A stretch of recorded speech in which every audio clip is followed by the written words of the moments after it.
بسم اللہ الرحمن الرحیم۔ السلام علیکم دوستو، ایک نئی ویڈیو کے ساتھ حاضر ہیں۔ چلے اپنی ویڈیو سٹارٹ کرتے ہیں۔ E-8J Star بیسیکلی ایک اسپیشل آپریشن مشن جہاز ہے۔ اس جہاز نے ڈیزرٹ سٹارم کی جنگ سے لے کے یوکرین کی جنگ تک امریکن ہائی اپس کو سرو کیا تاکہ وہ اپنے ایڈورسری کی آرمی موومنٹس کو دیکھ کے اپنی ٹیکنیکس، اپنی ٹیکٹکس جو ہیں ان کو ڈیوائز کریں اور فردر اپنے پرسنلز کو حکم جاری کریں۔ بیسیکلی میں آپ کو پہلے بھی کسی ویڈیو میں بتا چکا ہوں کہ یہ جو J Star جہاز ہے اس کا سمپل وہی کام ہے جو کہ ایک AWACS کرتا ہے۔ AWACS ایریل ٹارگٹس کو ڈھونڈتا ہے۔ آپ اپنے AWACS کے ذریعے سے دشمن کے ایریل ٹارگٹس کو سکین کرتے ہیں، ٹریک کرتے ہیں، ڈیٹیکٹ کرتے ہیں، جبکہ یہ جو J Star ہوتا ہے یہ آپ کے ایڈورسری کی جو زمینی فوج کی موومنٹ ہوتی ہے وہ انفارمیشن آپ تک پہنچاتا ہے کہ اس وقت دشمن کے ٹینکس کس طرف کو موو کر رہے ہیں، کس ایریے کے اندر دشمن کے ٹینکس جو ہیں وہ اس وقت پلیس ہوئے ہیں، دشمن کی آرمڈ پرسنل کیریئرز کس جگہ پہ پڑی ہوئی ہیں۔ بیسیکلی جو پوری ایک گراؤنڈ بیٹل ہوتی ہے نا، یہ E-8J Star اس کا ایک نقشہ تیار کر کے اپنے جنرلز وغیرہ کو،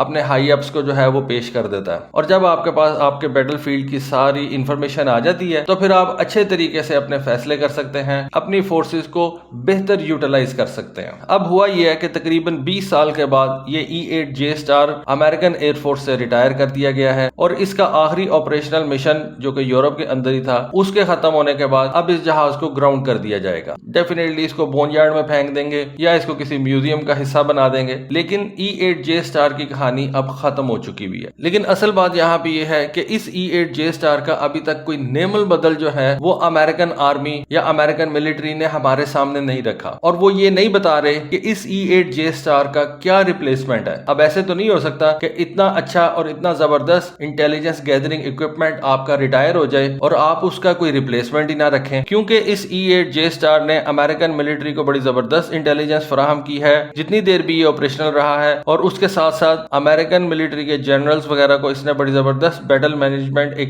ٹول جو ہے وہ پرووائڈ کیا ہے۔ کافی دیر سے اس E-8J Star کے بارے میں ہمیں پتا تھا کہ اس کو امریکن ملٹری جو ہے وہ ریٹائر کر دے گی، لیکن اس کے ریپلیسمنٹ کے بارے میں ایک ڈیبیٹ تھی کہ اس کا ریپلیسمنٹ کیا ہوگا۔ ابھی تک تو امریکن ملٹری یا امریکن ایئر فورس نے اس کا کوئی بھی ریپلیسمنٹ ہمارے سامنے نہیں رکھا، لیکن کچھ چیزیں ایسی ہیں جو کہ آگے چل کے میں آپ کو ویڈیو میں بتاؤں گا جو کہ اس کا پاسبل ریپلیسمنٹ ہو سکتے ہیں۔ الٹیمیٹلی امریکن ایئر فورس ایک بڑے پروجیکٹ کے اوپر کام کر رہی ہے جس کے اندر اسپیس بیس سینسرز بھی آ جائیں گے، جس کے اندر فائٹر جیٹس بھی آ جائیں گے، اور وہ ایک ایسا پروگرام ہے جس کے ذریعے سے J Star اور AWACS کا جو کام ہے وہ اس سسٹم سے لیا جائے گا، یعنی کہ ایریل ٹارگٹس بھی وہ سسٹم ڈیٹیکٹ کرے گا اور آپ کے گراؤنڈ ٹارگٹس جو ہیں ان کی انفارمیشن بھی وہی سسٹم دے گا۔ بیسیکلی امریکن ایئر فورس ایک ایسا سسٹم تیار کرنے جا رہی ہے جس کے ذریعے سے آپ کو الگ سے AWACS کے اوپر پیسہ خرچ کرنا نہ پڑے اور الگ سے اس طرح کے J Star جیسے جہازوں کے اوپر پیسہ نہ خرچ کرنا پڑے، اور ایک ہی سسٹم دونوں طرح کے کام کرے، ایریل تھریٹس کو بھی ڈیٹیکٹ کرے اور گراؤنڈ تھریٹس کو بھی وہ ڈیٹیکٹ کرے۔ اب یہاں پہ ایک یہ سوال بھی پیدا ہوتا ہے کہ ایک ایسا جہاز جو کہ زیادہ دیر تک چل سکتا تھا، امریکن ایئر فورس نے اس کو صرف 20 سال کے بعد ہی کیوں ریٹائر کر دیا، جبکہ اس کی افادیت آج بھی زندہ ہے، آج بھی اس کی جو انٹیلیجنس ہے وہ بہت یوزفل ہے، اور جو ملٹری پلانرز ہیں اس کو خوشی خوشی استعمال کرتے ہیں۔ لیکن اس کا مین ریزن یہ ہے کہ جب 90 کی دہائی میں اس جہاز کو تیار کیا جا رہا تھا تو اس وقت ایک ایسا پلیٹ فارم یوز کیا گیا تھا،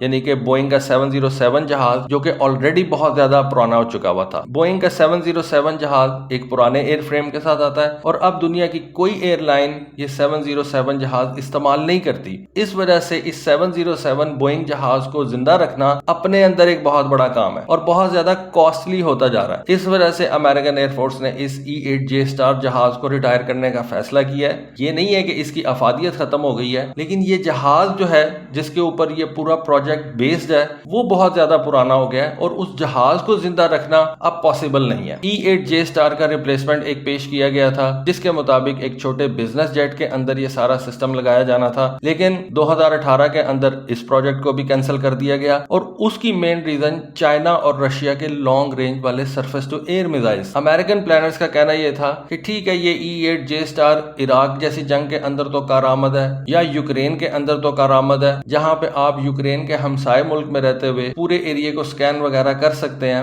لیکن یہ E8J رشیا اور چائنا جیسے ممالک کے خلاف جو ہے وہ نہیں استعمال کیا جا سکتا. اس کی کیا ریزن ہے؟ دیکھیں E8J کو اگر اس نے چائنا یا رشیا کے خلاف ڈائریکٹ کانفلکٹ میں حصہ لینا ہے تو پھر اس E8J کو تھریٹ ایریا کے نزدیک جانا پڑے گا, اس تھیٹر کے نزدیک جانا پڑے گا جہاں پہ ایکچوئل وار لڑی جا رہی ہے. اور اس تھیٹر کے نزدیک جانے کا مطلب یہ ہے کہ چائنا اور رشیا نے اس کا بھی انتظام کیا ہوا ہے اور اپنے S-400 سسٹم یا HQ-9 یا HQ-16 سسٹم جو ہیں وہ وہاں پہ پلیس کیے ہوئے ہیں, اور ایک خاص ایریا کے نزدیک امریکہ ان جہازوں کو نہیں لے کے جا سکتا. اور جب یہ جہاز اس خاص ایریا کے نزدیک یا بیٹل فیلڈ کے نزدیک نہیں جا سکتے تو پھر ان جہازوں کے اندر لگے ہوئے سینسر جو ہیں وہ اس طرح سے بہتر انٹیلیجنس پرووائڈ نہیں کر سکتے. تو رشیا اور چائنا کے تھیٹرز کے اندر ان جہازوں کی جو افادیت ہے ختم نہیں ہوتی لیکن کم ضرور ہو جاتی ہے. تو جس کی وجہ سے امریکن ایئر فورس اور امریکن ملٹری نے یہ پلان کیا کہ ہمیں اس سے ایک بہتر سسٹم جو ہے وہ انٹروڈیوس کروانا چاہیے. پھر اس سسٹم کے اندر جیسا کہ میں نے آپ کو بتایا کہ انہوں نے سیٹلائٹس کو بھی انکلوڈ کیا, کچھ اس طرح کے جہازوں کو بھی انکلوڈ کیا, زیادہ تر فائٹر جیٹس, ڈرونز وغیرہ کو انکلوڈ کیا, اور یہ سسٹم امریکہ کی تمام فورسز مل کے استعمال کریں گی. اس سسٹم کے اندر ان تمام فورسز کے سینسرز اور اکوپمنٹس جو ہیں وہ شامل ہوں گے, اور ان تمام سسٹمز اور سینسرز کا ڈیٹا ایک ہی جگہ پہ اکٹھا ہوگا, اور یہاں سے امریکہ کی تمام ملٹری برانچز اس سسٹم کو ایکسیس کریں گی, اور امریکہ کے وہ الائز جن کو امریکہ خود سے چاہے گا اور اجازت دے گا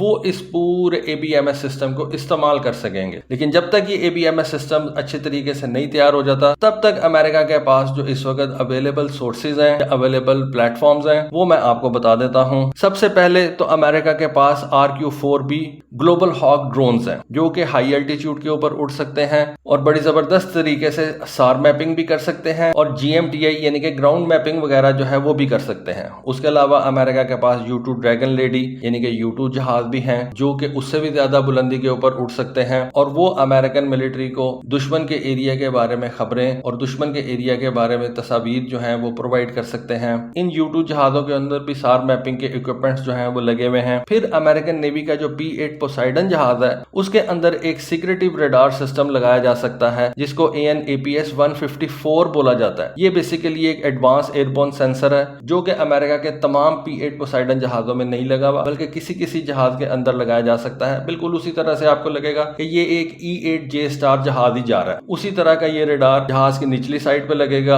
امریکن نیوی کے اس پلیٹ فارم کو بھی اس مقصد کے لیے استعمال کیا جا سکتا ہے. لیکن یہ P-8 پوسائیڈن جہاز آپ کے ساحلوں کے نزدیک رہ کے کام کر سکتا ہے, اس وجہ سے آپ اس کو پورے طریقے سے آرمی پرپزز کے لیے استعمال نہیں کر سکتے. اس کے علاوہ امریکہ کا جو RQ-9 ریپر ڈرون ہے اس کے اوپر بھی آپ یہ ریڈار پارٹس جو ہیں وہ لگا سکتے ہیں جن کے اوپر SAR میپنگ ہو سکتی ہے, GMTI میپنگ جو ہے وہ کی جا سکتی ہے. اس کے علاوہ امریکہ کا جو RQ-170 ڈرون ہے اس کے اوپر بھی اس طرح کے پارٹس جو ہیں وہ لگ سکتے ہیں. تو امریکہ کے پاس اس وقت آپ کہہ سکتے ہیں کہ چھوٹے چھوٹے پلیٹ فارمز کافی ہیں لیکن وہ کسی بھی طریقے سے اس E8J کی ریپلیسمنٹ نہیں سمجھے جاتے, کیونکہ یہ سارے جتنے بھی میں نے آپ کو نام لے کے دیے, یہ گلوبل ہاک ہو گیا, یہ U-2 ہو گیا, یہ MQ-9 ریپر ڈرون ہو گیا, یا ایون یہ P-8 پوسائیڈن ہو گیا, یہ اپنے ایریاز کے اندر تو بڑے زبردست ہیں لیکن جو E8J والا کام ہے وہ یہ سارے جہاز انڈیویجولی نہیں کر سکتے. لیکن anyway امریکہ اس وقت ایک بڑے سسٹم کے اوپر کام کر رہا ہے اور الٹیمیٹ گول اس کا وہی ہے کہ اگر اس نے رشیا اور چائنا کے surface to air missile system سے اپنے جہازوں کو بچانا ہے تو پھر امریکہ کو ایک ڈیفرنٹ اپروچ اپنانی پڑے گی. تو دوستو یہ تھی ایک ویڈیو, یہ تھی ایک انفارمیشن جو میری نظروں کے سامنے سے گزری, سوچا آپ کے ساتھ شیئر کروں. ہوپ فلی آپ کو آج کی ویڈیو, آج کی انفارمیشن پسند آئی ہوگی. کامنٹ سیکشن میں اپنی رائے سے ضرور آگاہ کیجیے گا. آج کے لیے بس اتنا ہی. Thank you. اللہ حافظ.